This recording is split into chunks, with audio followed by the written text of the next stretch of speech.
Good morning बच्चों mission शिक्षा संवाद पढ़ाई से प्रतियोगिता तक विज्ञान जूनियर स्तर में आज हम ऊष्मा या ऊष्मीय ऊर्जा के बारे में जानेंगे। ऊष्मा ऊर्जा का एक रूप है जो अणुओं की गतिज ऊर्जा के कारण होता है। ऊर्जा के अन्य रूपों की तरह ऊष्मा का भी प्रवाह होता है। प्रवाह मतलब एक जगह से दूसरे स्थान पर जाना। ऊष्मा का प्रवाह ताप के अंतर के कारण होता है, यानी कि जहाँ ज़्यादा तापमान होता है उससे कम ताप की तरफ ऊष्मा का प्रवाह होता है। किसी पदार्थ के गर्म या ठंडे होने के कारण जो ऊर्जा होती है उसे ऊष्मीय ऊर्जा कहते हैं। और अन्य ऊर्जा की तरह ऊष्मा का मात्रक भी जूल होता है, पर इसे कैलोरी से भी व्यक्त कर सकते हैं, यानी इसका मात्रक कैलोरी और जूल होता है। ताप का मात्रक केल्विन होता है, यानी ताप का मात्रक केल्विन है, लेकिन ऊष्मा का मात्रक कैलोरी होगा, यानी कि ताप और ऊष्मा दोनों अलग होती हैं। और ऊष्मा का सबसे महान स्रोत है सूर्य, और पृथ्वी में ऊष्मा सूर्य से ही मिलती है।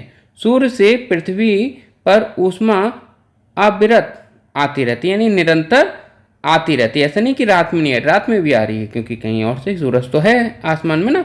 तो ऊष्मा के सामान्य प्रभाव, क्या प्रभाव पड़ता है? ऊष्मा वस्तु के ताप में वृद्धि कर देती है, वस्तु में प्रसार कर देती है, यानी वो बढ़ जाता है। जब ऊष्मा देते हैं तो वस्तु का आकृति थोड़ी बढ़ जाती है, वस्तु की अवस्था में परिवर्तन हो जाता है, वस्तु में जैव परिवर्तन होने लगते हैं, वस्तु में रासायनिक परिवर्तन होने लगते हैं। ये क्या है? ऊष्मा के प्रभाव हैं कि ऊष्मा जब आप दोगे किसी चीज़ को तो उसका ताप बढ़ेगा, प्रसार होगा, उसकी जो अवस्था होगी वो बदल जाएगी, जैविक परिवर्तन होंगे और रासायनिक परिवर्तन होंगे। ऊष्मा के कारण ठोस में प्रसार, ठोस वस्तु को गर्म करने पर उसमें प्रसार हो जाता है और ठंडा करने पे वो सिकुड़ जाती है। जैसे कि बैलगाड़ी के पहिए पर जब लोहे का हाल चढ़ाते हैं तो क्या करता है? कारीगर उसे लाल गर्म कर देता है और लकड़ी के पहिए पर रखकर उसे ठोकता है। उसके बाद पानी डाल देता है, जिससे हाल जो होता है वो पहिए को जकड़ लेता है, अच्छे से मजबूती से जकड़ लेता है। इससे बहुत मजबूती आ जाती है पहिए में। और इसी तरीके से लोहे का जो पटरी होती है, रेल की पटरी, उसमें जोड़ पर बीच में जगह छोड़ी जाती है, जिससे जब ऊष्मा मिले उसे और वो बीच की जगह भर जाएगी, वरना वो टेढ़ी हो जाएगी पटरी। और इसी तरीके से जब टेलीफोन या बिजली के तार लगाए जाते हैं तो गर्मियों में उसे थोड़ा ढीला छोड़ा जाता है, क्योंकि ठंड आएगी तो ठंड में वो क्या हो जाएगा? सिकुड़ जाएंगे और टाइट हो जाते हैं। इसी प्रकार कांच का गिलास जो होता है उसमें चम्मच रखने पर, गर्म पेय डालने पर वह चटकेगा नहीं। क्यों नहीं चटकता?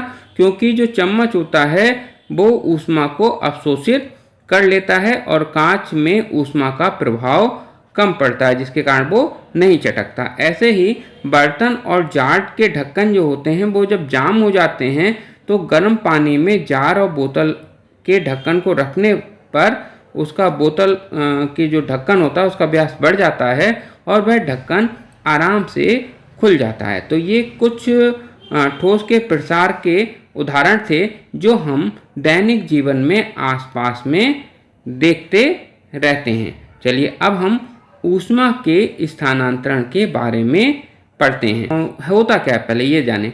ऊष्मा स्थानांतरण की क्रिया को ऊष्मा का संचरण कहते हैं। यदि ऊष्मा का स्थानांतरण हो रहा है वो क्या कराएगा? ऊष्मा का संचरण। और कितने प्रकार की होती हैं? 3 प्रकार की होती हैं। पहला चालन, संवहन और विकिरण। ये 3 तरीके हैं ऊष्मा के संचार के। तो पहले हम पढ़ेंगे चालन के बारे में। चालन ऊष्मा स्थानांतरण की एक तरीका है। चालन में ऊर्जा सीधे संपर्क द्वारा अणु से अणु में स्थानांतरित होती है। चालन ठोस पदार्थ के जरिए होता है, बिना पदार्थ की किसी भी हलचल के।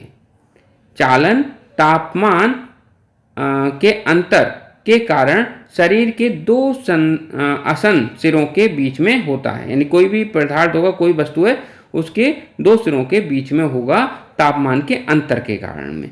और ये किस में होता है? ठोस पदार्थ में ज़्यादा होता है। उदाहरण के लिए जब हम किसी गर्म वस्तु की, गर्म धातु का हैंडल छूते हैं तो ऊष्मा धातु के माध्यम से हमारे हाथ में स्थानांतरित हो जाती है।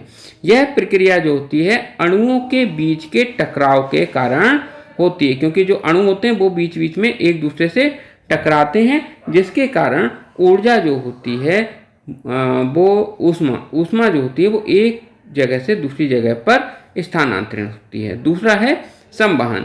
संवहन ऊष्मा स्थानांतरण की एक विधि है जिसमें तरल पदार्थ, द्रव या गैस में, ये ठोस में नहीं होगी, के कण गर्म होकर ऊपर की ओर उठते हैं और ठंडे कण जो होते हैं वो नीचे आते हैं। इससे ऊष्मा का स्थानांतरण होता रहता है। ठोसों में संवहन संभव नहीं है क्योंकि उसके अणु पास पास होते हैं और वो अपना स्थान छोड़ के दूसरे स्थान पर नहीं जा सकते हैं, जबकि द्रव और गैस के जो अणु होते हैं वो एक स्थान से दूसरे स्थान तक जा सकते हैं। इसलिए ये तरीका जो होता है संवहन, ये द्रव या गैस में तो हो जाएगा लेकिन ठोस में नहीं हो सकता। ठीक है। अब अगला तरीका है विकिरण। विकिरण क्या होता है? यह ऊष्मा का वह रूप है जिसमें ऊर्जा जो होती है तरंगों के रूप में स्थानांतरित होती है।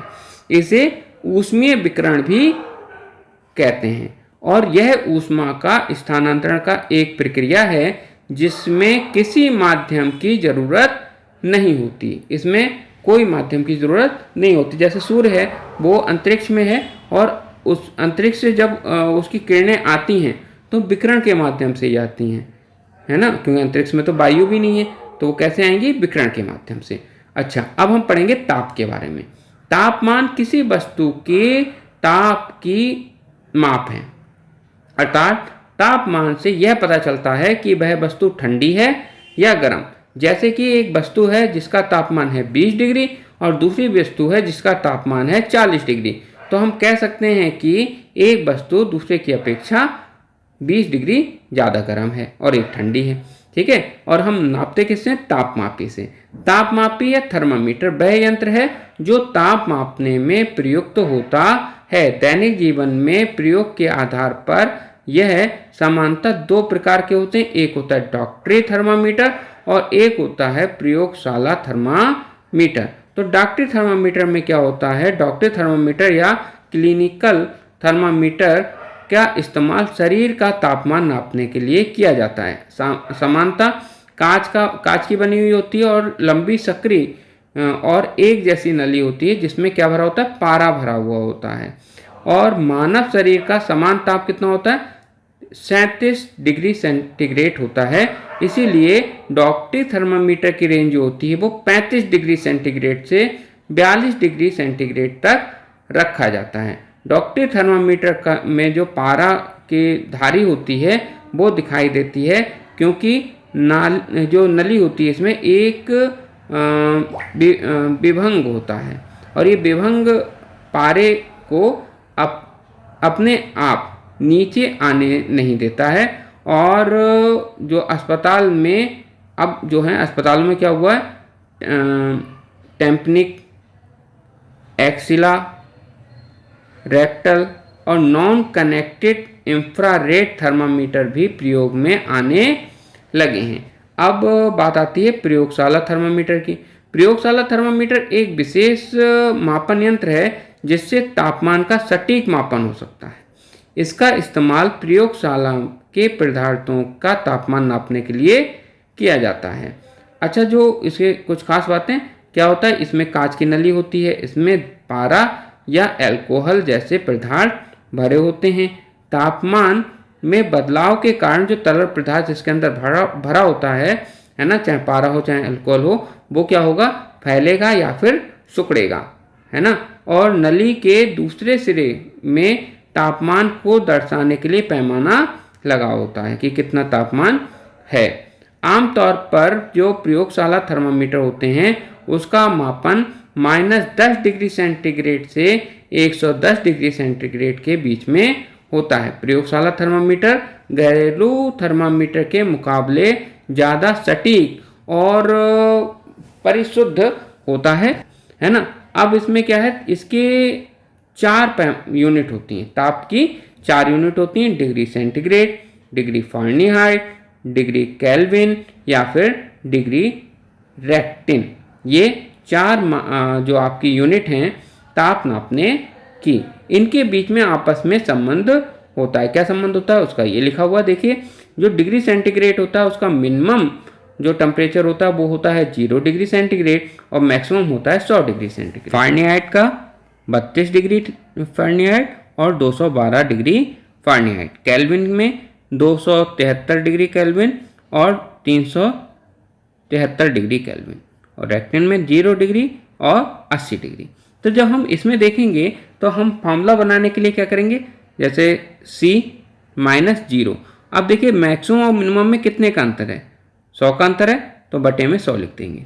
ऐसे फ़ारेनहाइट में 32 मिनिमम है, ऊपर लिखेंगे। दोनोों टेम्परेचर मैक्सिमम और मिनिमम के बीच में कितने का अंतर है, 180, नीचे लिख देंगे।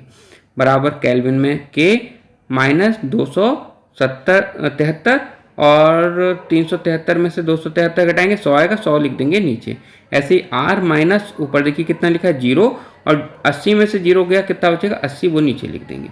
अब देखिए क्या करते हैं हम इसमें, ये नीचे देखेंगे कि संख्या कितने से कट जाएगी। तो हम देखेंगे ये संख्या 20 से कट रही है, हम 20 से भाग दे देंगे तो हमारा बनेगा C/5 बराबर F माइनस 32/9 बराबर K - 273/5 और R/4।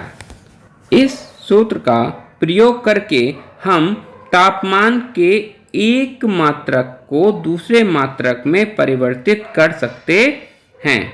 केल्विन को फ़ारेनहाइट या फिर डिग्री सेंटीग्रेड या फिर किसी में भी आप परिवर्तित कर सकते हैं। तो बच्चों आज हमने सीखा ऊष्मा के बारे में और ताप के बारे में। आशा करते हैं आपको ये वीडियो समझ में आई होगी। आगे फिर मिलेंगे किसी अन्य वीडियो के साथ, तब तक के लिए धन्यवाद।